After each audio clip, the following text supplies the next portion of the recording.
श्री नानक पद पंकज बंदन पद पंकज बंदना सिमरो अंगद दोख निकंदना। अमरदास गुर हृदय त्यावो हृदय त्यावो। श्री गुरु रामदास गुण गावो।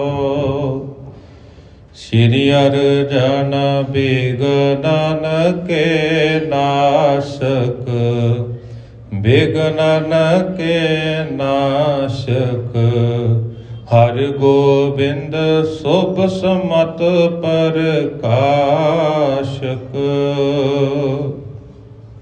श्री हर राय नमो कर जोरी नमो कर जोरी।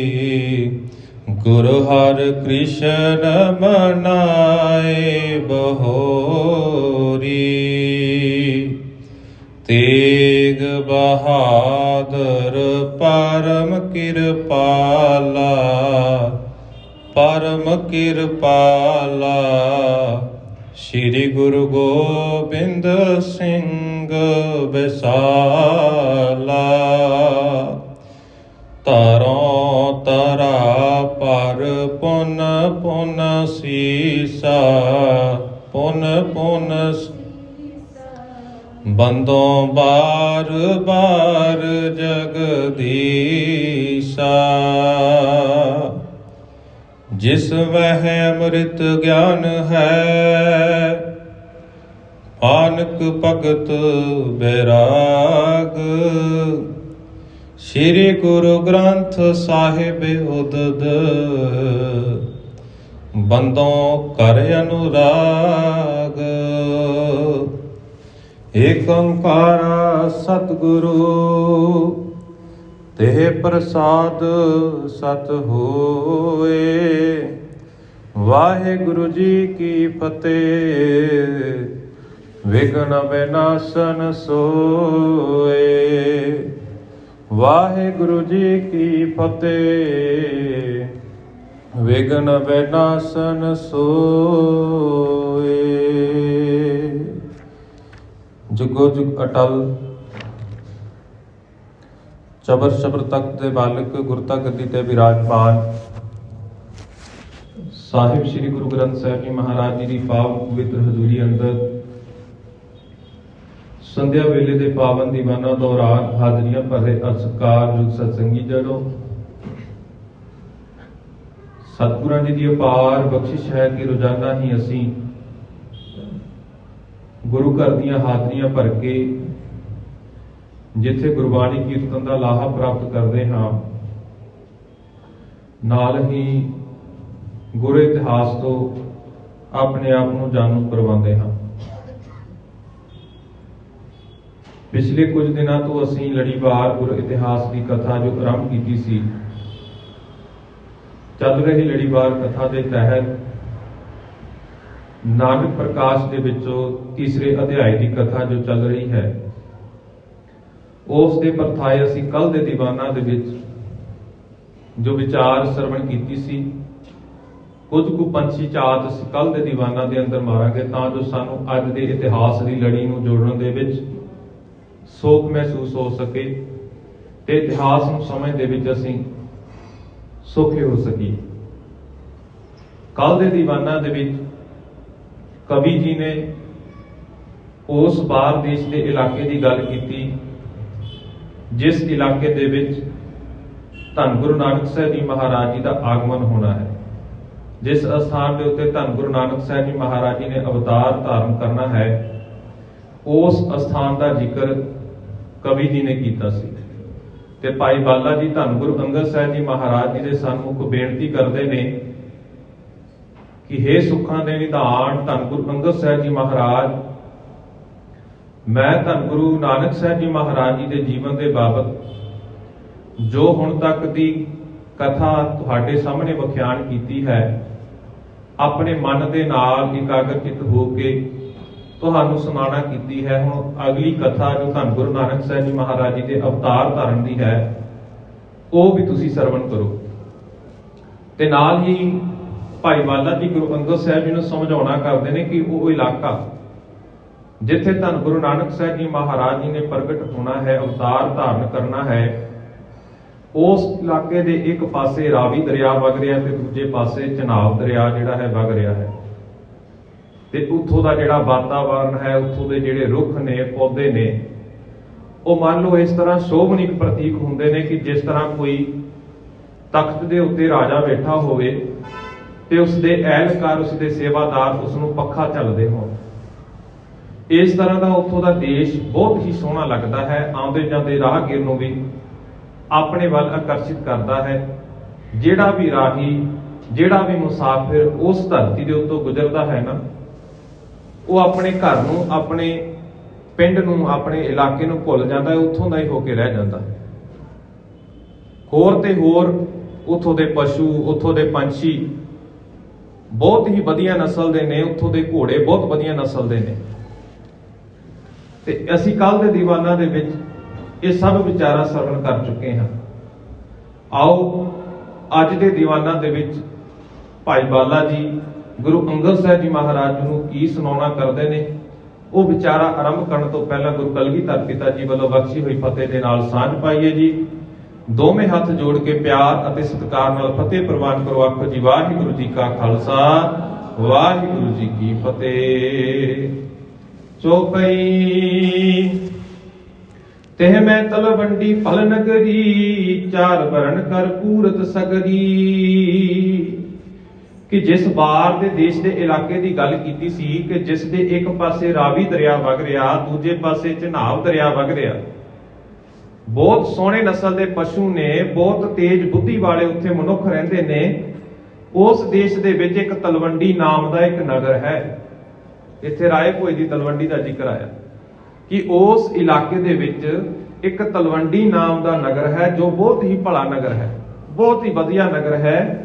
ਚਾਰ ਵਰਨ ਕਰ ਪੂਰਤ ਸਗਰੀ, ਕਿ ਉੱਥੇ ਚਾਰੇ ਵਰਨਾਂ ਦੇ ਲੋਕ ਜਿਹੜੇ ਨੇ ਬਹੁਤ ਭਾਰੀ ਗਿਣਤੀ ਦੇ ਵਿੱਚ ਰਹਿੰਦੇ ਨੇ। ਚਾਰੇ ਵਰਨ ਕਿਹੜੇ? ਬ੍ਰਾਹਮਣ, ਖੱਤਰੀ, ਵੈਸ਼ ਤੇ ਸ਼ੂਦਰ। ਇਹ ਚਾਰੇ ਜਾਤਾਂ ਦੇ ਲੋਕ, ਚਾਰੇ ਵਰਨਾਂ ਦੇ ਲੋਕ ਉਸ ਤਲਵੰਡੀ ਨਗਰ ਦੇ ਵਿੱਚ ਰਹਿੰਦੇ ਨੇ।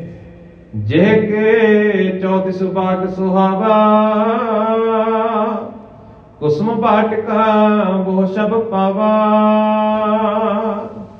ਕਿ ਉਸ ਨਗਰ ਦੇ ਚਾਰ ਚੁਫੇਰੇ ਜਿਹੜੇ ਨੇ ਬਾਗ ਨੇ, ਫਲਾਂ ਦੇ ਬਾਗ ਨੇ, ਬਹੁਤ ਵਧੀਆ ਨਸਲ ਦੇ ਉੱਤੇ ਫਲ ਹੁੰਦੇ ਨੇ। ਤੇ ਨਗਰ ਦੇ ਆਲੇ ਦੁਆਲੇ ਜਿਹੜੇ ਨੇ ਉਹ ਬਾਗ ਨੇ, ਉਹ ਇਸ ਸਥਾਨ ਨੂੰ ਹੋਰ ਸ਼ੋਭਾ ਲਾਉਂਦੇ ਨੇ। ਕੁਸਮ ਬਾਟਿਕਾ ਬਹੁ ਸ਼ਬ ਪਾਵਾ, ਤੇ ਫੁੱਲਾਂ ਦੇ ਬਗੀਚੇ ਜਿਹੜੇ ਨੇ ਉਹ ਵੀ ਬਹੁਤ ਹੀ ਸੁੰਦਰ ਲੱਗਦੇ ਨੇ, ਬਹੁਤ ਸੁਹਾਵਣੇ ਲੱਗਦੇ ਨੇ। ਨਗਰ ਕੋਟ ਦਿੜ ਬਣਿਓ ਉਤੰਗਾ, ਮਤਸਰ ਧਰਤਾ ਜੋ ਗਿਰ ਸੰਗਾ। ਕੋਟ ਕਹਿੰਦੇ ਨੇ ਕਿਲੇ ਨੂੰ, ਕਿ ਨਗਰ ਦੇ ਇਰਦ ਗਿਰਦ ਕਿਲੇ ਦੇ ਵਾਂਗ ਇੱਕ ਉੱਚੀ ਦੀਵਾਰ ਕੀਤੀ ਹੋਈ ਹੈ।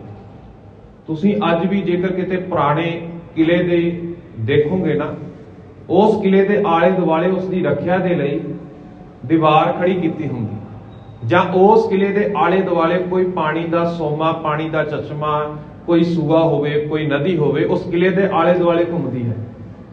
ਕਿਉਂਕਿ ਪੁਰਾਣੇ ਸਮਿਆਂ ਦੇ ਵਿੱਚ ਜਦੋਂ ਹਮਲਾਵਰ ਹਮਲਾ ਕਰਦੇ ਸੀ ਨਾ, ਜਾਂ ਤਾਂ ਪੈਦਲ ਹਮਲਾਵਰ ਹੁੰਦੇ ਸਨ, ਜਾਂ ਘੋੜਸਵਾਰ ਹੁੰਦੇ ਸਨ, ਤੇ ਜਾਂ ਫਿਰ ਹਾਥੀਆਂ ਦੇ ਉੱਤੇ ਆ ਕੇ ਹਮਲਾ ਕੀਤਾ ਜਾਂਦਾ ਸੀ। ਜਦੋਂ ਰਾਜੇ ਨੂੰ ਪਤਾ ਲੱਗਦਾ ਸੀ ਕਿ ਮੇਰੇ ਕਿਲੇ ਦੇ ਵੱਲ ਕੋਈ ਹਮਲਾ ਕਰਨ ਦੇ ਲਈ ਆ ਰਿਹਾ, ਉਹ ਉਸ ਨਦੀ ਦੇ ਵਿੱਚ ਜ਼ਿਆਦਾ ਮਾਤਰਾ ਦੇ ਵਿੱਚ ਪਾਣੀ ਛੱਡ ਦਿੰਦਾ ਸੀ, ਤਾਂ ਜੋ ਜਿਹੜੇ ਪੈਦਲ ਯਾਤਰੂ ਨੇ, ਪੈਦਲ ਹਮਲਾਵਰ ਨੇ, ਪੈਦਲ ਸਿਪਾਹੀ ਨੇ, ਉਹ ਇੱਥੋਂ ਲੰਘ ਨਾ ਸਕਣ। ਇਸ ਤਰ੍ਹਾਂ ਇੱਥੇ ਜ਼ਿਕਰ ਕਰਦੇ ਨੇ ਕਿ ਨਗਰ ਦੇ ਇਰਦ ਗਿਰਦ, ਪੂਰੇ ਨਗਰ, ਤਲਵੰਡੀ ਨਗਰ ਦੇ ਆਲੇ ਦੁਆਲੇ ਇੱਕ ਉੱਚੀ ਦੀਵਾਰ ਹੈ।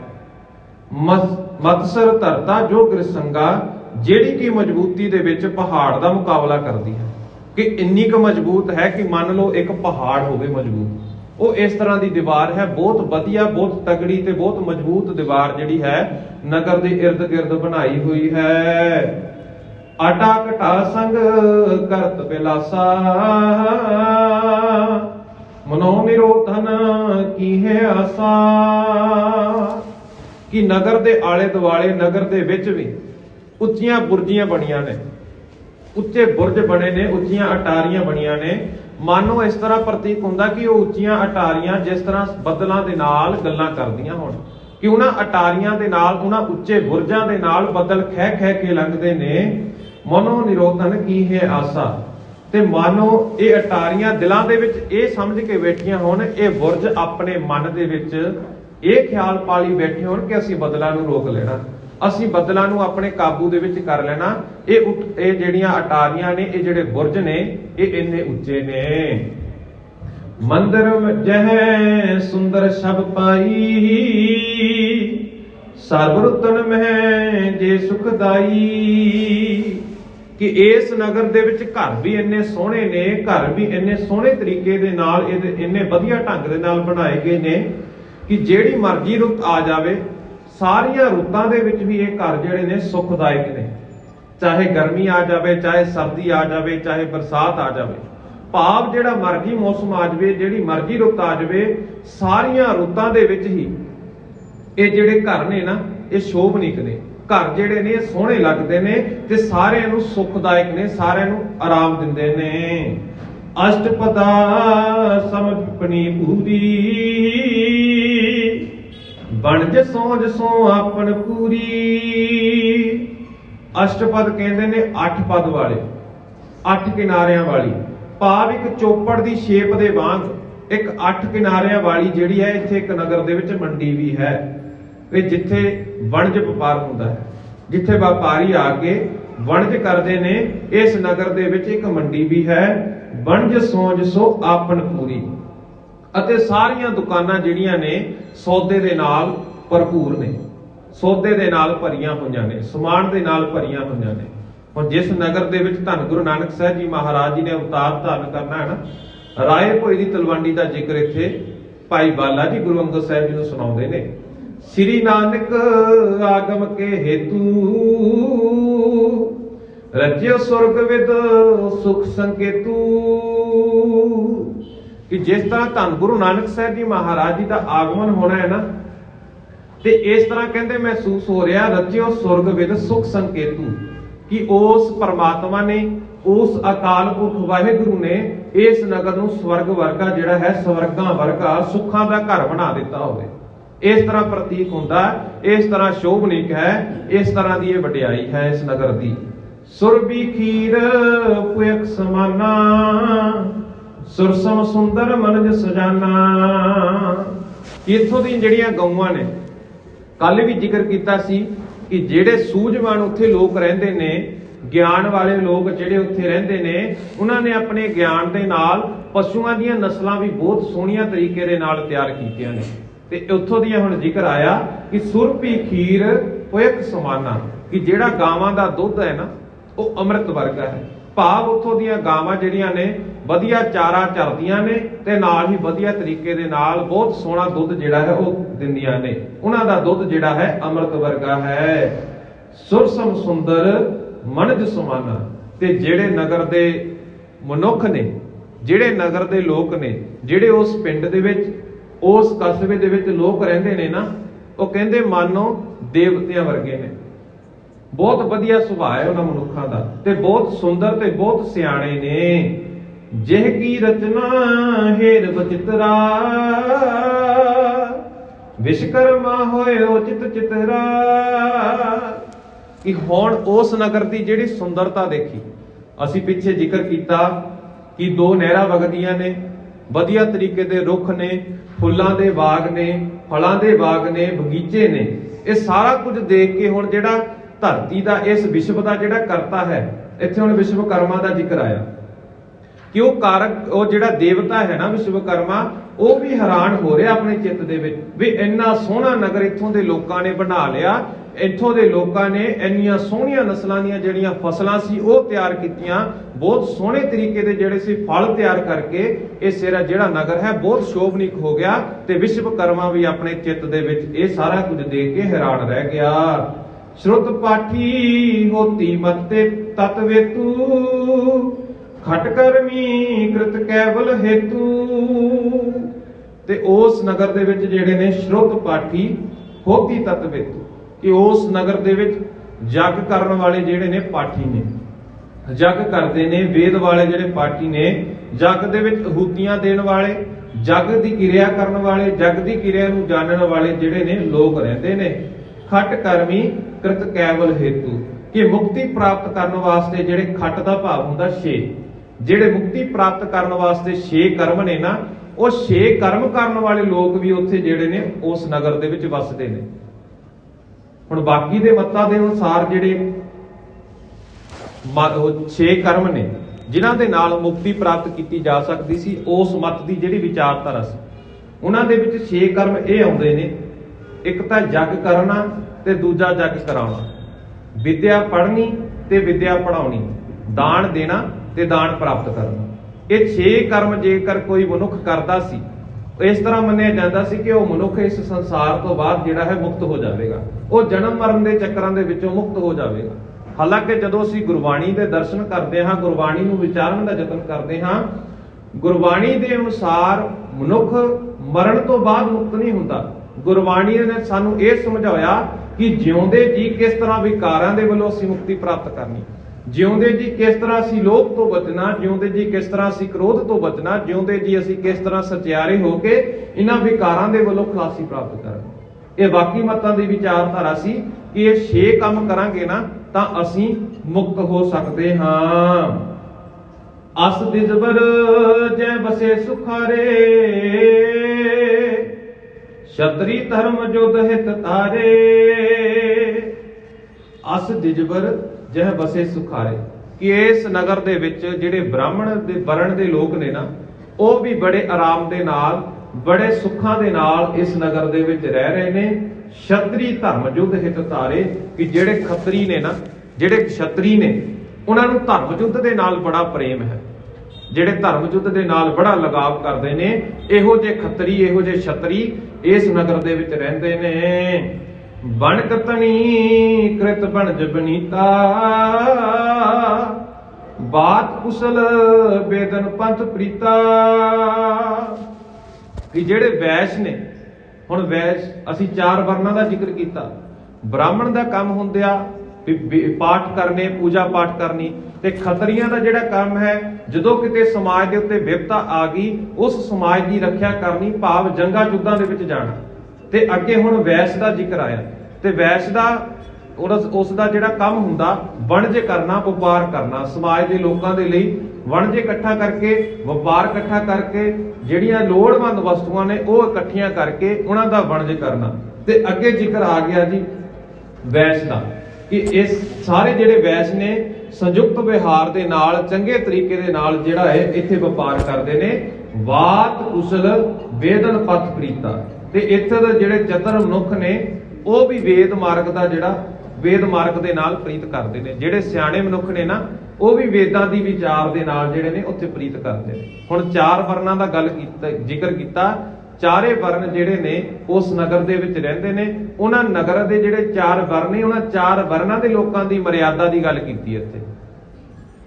ਚੌਪਈ ਸ਼ੂਦਰ ਸਭਨ ਕੀ ਸੇਵ ਕਰਈ, ਨਿਪੁਣ ਕਾਰ ਨਿਜ ਨਿਜ ਮੈਂ ਤੇਈ।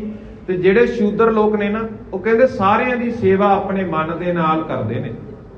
ਸ਼ੂਦਰਾਂ ਦਾ ਕੰਮ ਹੁੰਦਾ ਕਿ ਸਫਾਈ ਕਰਨੀ, ਤੇ ਇੱਥੋਂ ਦੇ ਜਿਹੜੇ ਸ਼ੂਦਰ ਨੇ ਉਹ ਸਾਰੇ ਲੋਕਾਂ ਦੀ ਜਿਹੜੀ ਆ ਸੇਵਾ ਕਰਦੇ ਨੇ।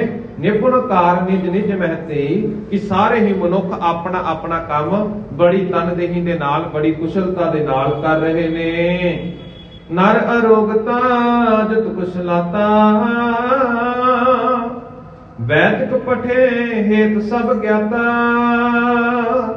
ਕਿ ਇੱਥੋਂ ਦੇ ਜਿਹੜੇ ਲੋਕ ਨੇ, ਰਹਿਣ ਵਾਲੇ ਜਿਹੜੇ ਲੋਕ ਨੇ ਨਾ, ਉਹ ਦੁੱਖਾਂ ਤੋਂ ਪਰੇ ਨੇ, ਦੁੱਖਾਂ ਤੋਂ ਰਹਿਤ ਨੇ।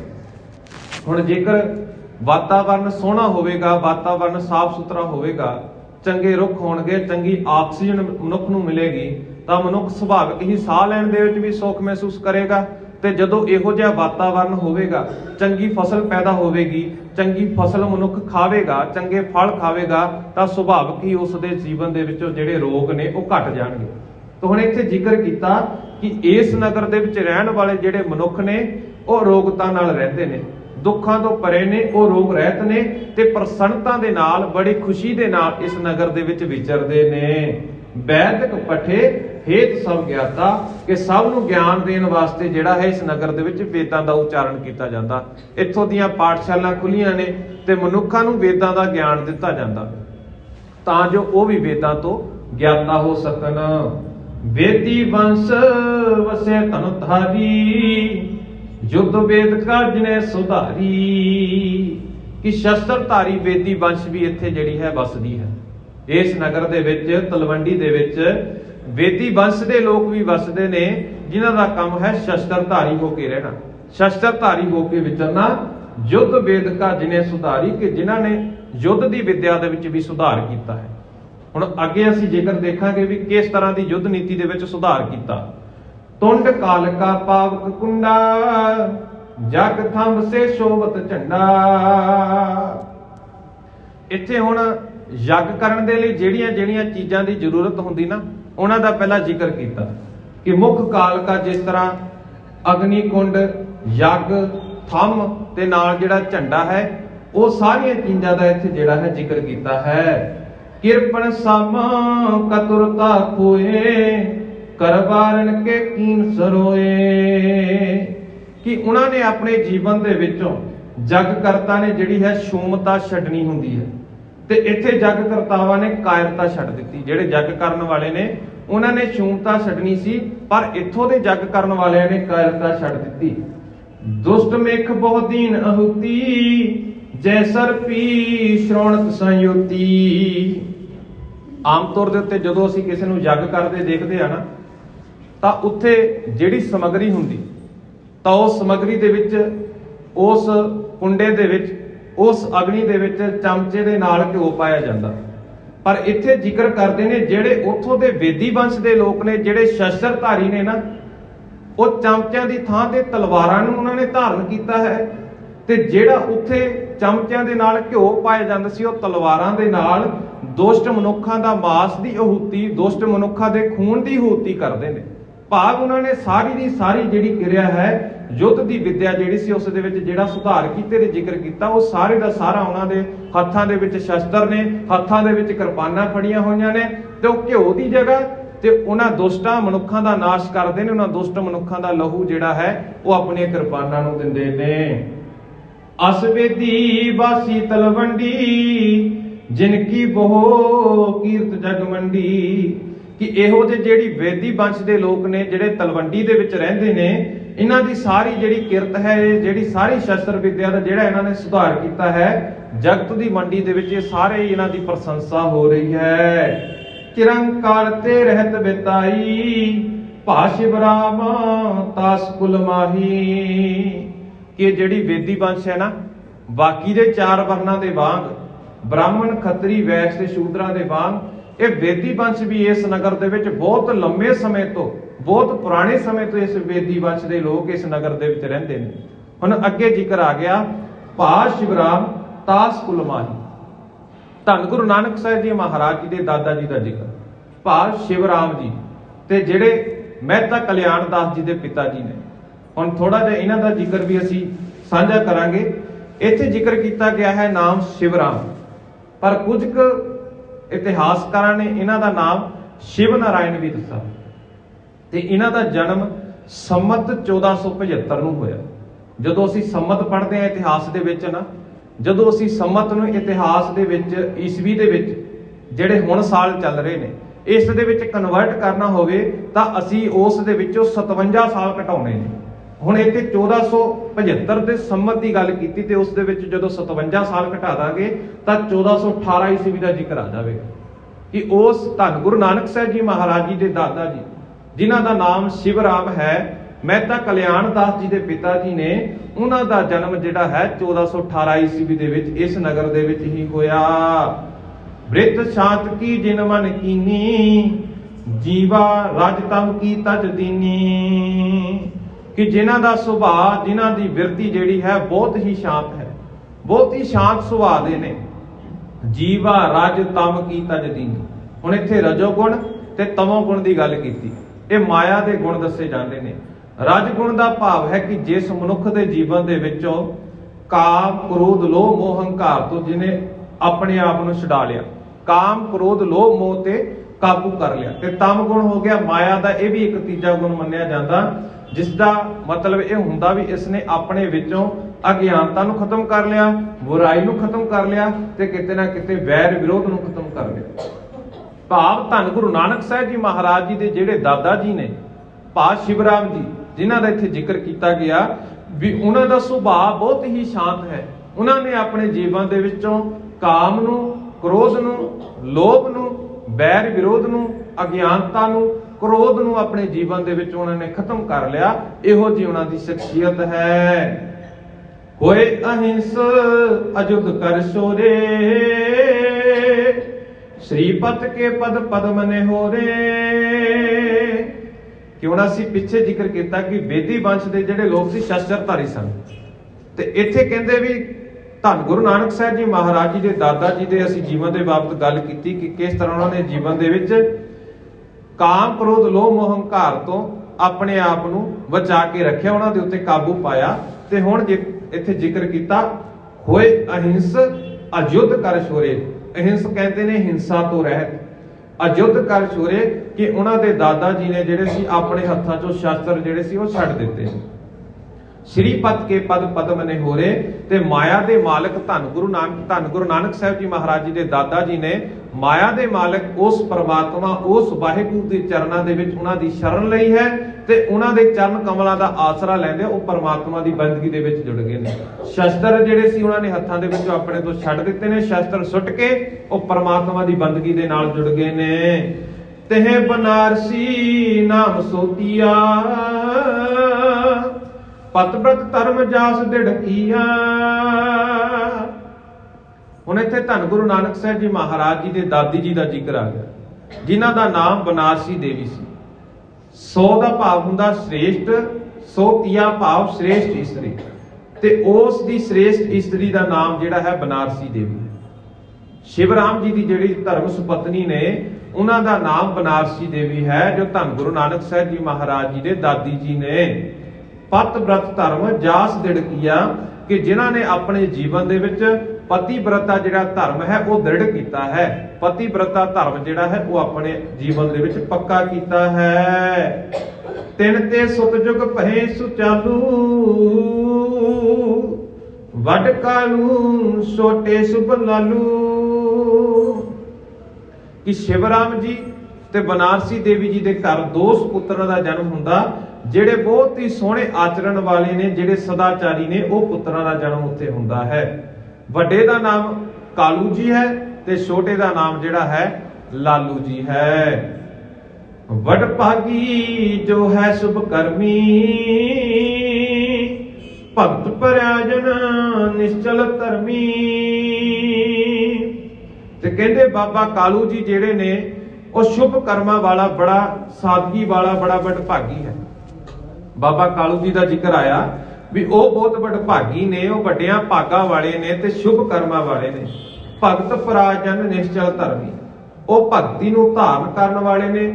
ਉਹਨਾਂ ਨੇ ਆਪਣੇ ਧਰਮਾਂ ਦੇ ਵਿੱਚ ਜਿਹੜੇ ਨਿਸ਼ਚਲ ਨੇ, ਉਹ ਧਰਮ ਦੇ ਵਿੱਚ ਦ੍ਰਿੜ ਨੇ, ਧਰਮ ਦੇ ਵਿੱਚ ਪੱਕੇ ਨੇ। ਜਪ ਤਪ ਬ੍ਰਤ ਨੇਮ ਸਮੁਦਾਏ, ਕਰਤ ਬਹੁਤ ਜੇ ਜਨਮ ਬਿਤਾਏ। ਕਿ ਉਹਨਾਂ ਨੇ ਸਾਰੇ ਜਪ ਤਪ ਨੇਮ ਆਦਿ ਕਈ ਜਨਮਾਂ ਦੇ ਵਿੱਚ ਕੀਤੇ ਨੇ। ਬਾਬਾ ਕਾਲੂ ਜੀ ਦਾ ਇੱਥੇ ਜ਼ਿਕਰ ਆਇਆ, ਧੰਨ ਗੁਰੂ ਨਾਨਕ ਸਾਹਿਬ ਜੀ ਮਹਾਰਾਜ ਜੀ ਦੇ ਪਿਤਾ ਜੀ ਦਾ, ਕਿ ਉਹ ਧਰਮ ਦੇ ਵਿੱਚ ਬਹੁਤ ਪੱਕੇ ਨੇ, ਚੰਗੇ ਆਚਰਣ ਵਾਲੇ ਨੇ, ਚੰਗੇ ਸੁਭਾਅ ਵਾਲੇ ਨੇ। ਉਹਨਾਂ ਨੇ ਆਪਣੇ ਜੀਵਨ ਦੇ ਵਿੱਚ ਬਹੁਤ ਜਪ ਤਪ ਕੀਤਾ ਹੈ, ਬਹੁਤ ਪ੍ਰਮਾਤਮਾ ਦੀ ਬੰਦਗੀ ਕੀਤੀ ਹੈ। ਹੁਣ ਤੱਕ ਦਾ ਜ਼ਿਕਰ ਅਸੀਂ ਇਸ ਇਤਿਹਾਸ ਦੇ ਰਾਹੀਂ ਧੰਨ ਗੁਰੂ ਨਾਨਕ ਸਾਹਿਬ ਜੀ ਮਹਾਰਾਜ ਜੀ ਦੇ ਦਾਦਾ ਜੀ ਦਾ ਨਾਮ ਵੀ ਸਰਵਣ ਕੀਤਾ, ਉਹਨਾਂ ਦੀ ਦਾਦੀ ਜੀ ਦਾ ਨਾਮ ਵੀ ਸਰਵਣ ਕੀਤਾ, ਤੇ ਉਹਨਾਂ ਦੇ ਘਰ ਦੇ ਵਿੱਚ 2 ਪੁੱਤਰਾਂ ਦਾ ਜਨਮ ਹੁੰਦਾ, ਜਿਨ੍ਹਾਂ ਦੇ ਵਿੱਚੋਂ ਭਾਈ ਕਾਲੂ ਜੀ ਤੇ ਭਾਈ ਲਾਲੂ ਜੀ। ਇਹਨਾਂ ਦਾ ਅਸੀਂ ਜ਼ਿਕਰ ਕੀਤਾ। ਆਉਣ ਵਾਲੇ ਕੱਲ ਦੇ ਦੀਵਾਨਾਂ ਦੇ ਵਿੱਚ ਅਗਲੇਰੀ ਵਿਚਾਰ ਅਸੀਂ ਸਰਵਣ ਕਰਾਂਗੇ ਕਿ ਕਿਸ ਤਰ੍ਹਾਂ ਫਿਰ ਧੰਨ ਬਾਬਾ ਕਾਲੂ ਜੀ ਦੇ ਘਰ ਦੇ ਵਿੱਚ ਧੰਨ ਗੁਰੂ ਨਾਨਕ ਸਾਹਿਬ ਜੀ ਮਹਾਰਾਜ ਜੀ ਦਾ ਅਵਤਾਰ ਹੁੰਦਾ ਹੈ, ਉਹ ਅਸੀਂ ਕੱਲ ਦੇ ਦੀਵਾਨਾਂ ਦੇ ਵਿੱਚ ਸਰਵਣ ਕਰਾਂਗੇ। ਇੰਨੀਆਂ ਕੁ ਬੇਨਤੀਆਂ ਪ੍ਰਵਾਨ ਕਰਨੀਆਂ ਜੀ। ਹੋਈਆਂ ਭੁੱਲਾਂ ਚੁੱਕਾਂ ਦੀ ਖਿਮਾ, ਦੋਵੇਂ ਹੱਥ ਜੋੜ ਕੇ ਫਤਿਹ ਪ੍ਰਵਾਨ ਕਰੋ। ਆਖੋ ਜੀ ਵਾਹਿਗੁਰੂ ਜੀ ਕਾ ਖਾਲਸਾ, ਵਾਹਿਗੁਰੂ ਜੀ ਕੀ ਫਤਿਹ।